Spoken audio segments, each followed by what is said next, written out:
I want to begin reading today in Numbers chapter 25 and verse 1, where we find the Israelites, they began to play the harlot with the daughters of Moab. In verse 2, for they invited the people to the sacrifices of their gods, and the people ate and bowed down to their gods. So Israel joined themselves to Baal of Peor, and the Lord was angry against Israel.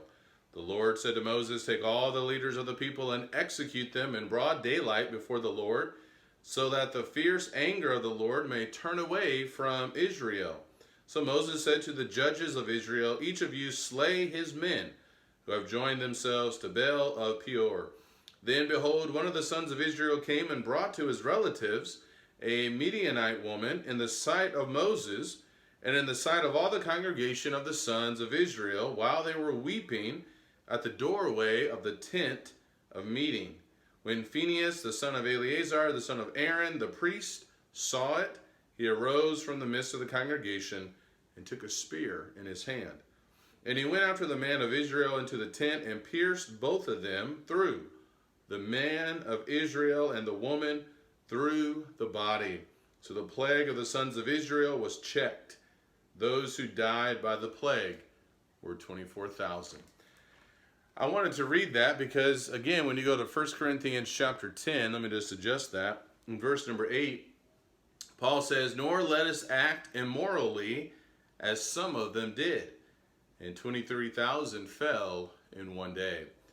That's what we just got done reading from Numbers chapter 25. I don't know about you, but as you study God's Word, when you start reading in one chapter, it often will take you to another chapter or another part of the Bible. I've already mentioned this, how Paul was referencing these stories.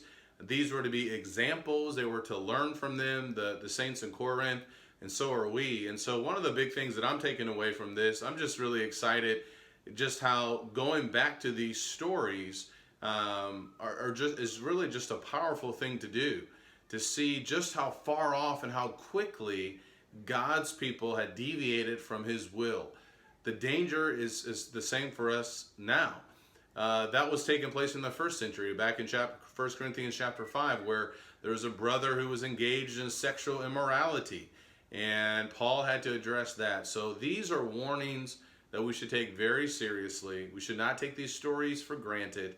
We need to make sure that we continue to walk with our Father in heaven. Take care, and God bless.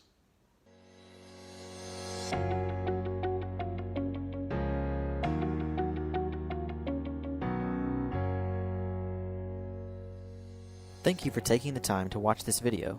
Subscribe to our YouTube channel and follow us on Facebook for more content like this.